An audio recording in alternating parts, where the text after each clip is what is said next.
Vienna in 2 minutes. It's gonna be tight.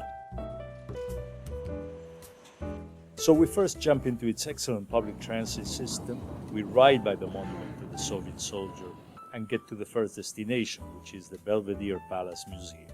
This is a great example of Baroque architecture and landscape gardening from the 17th and 18th centuries. It houses the largest collections of paintings by Gustav Klimt, including Salome, the most famous, Kiss, and in a reluctant acceptance of the times, a Kiss replica for tourists and their selfies.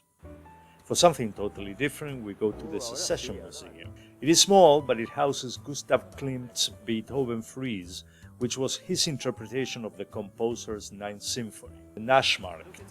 Fruits, vegetables, hams, cheeses, although the best choice invariably remains staying with the great local fare.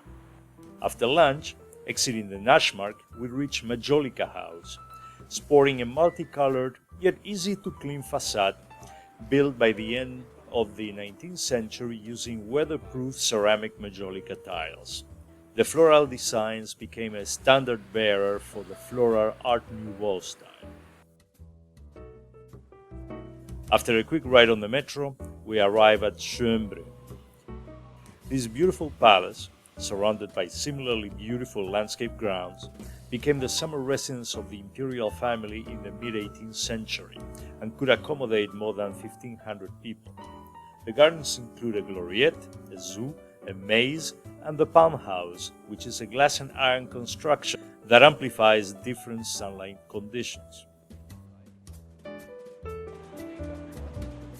Even in a snowy day, Vienna's Prater is a must-see attraction, and it is also the city's largest amusement park. The biggest attraction by far is the Riesenrad, a giant Ferris wheel that, through folklore and well-known films such as The Third Man, has become the best-known icon of the city. There is much to see in Vienna that can be covered in 2 minutes, in particular its cafes, restaurants and nightlife. But rather than watching them in video, I would suggest spending 1 week here in Europe's best city.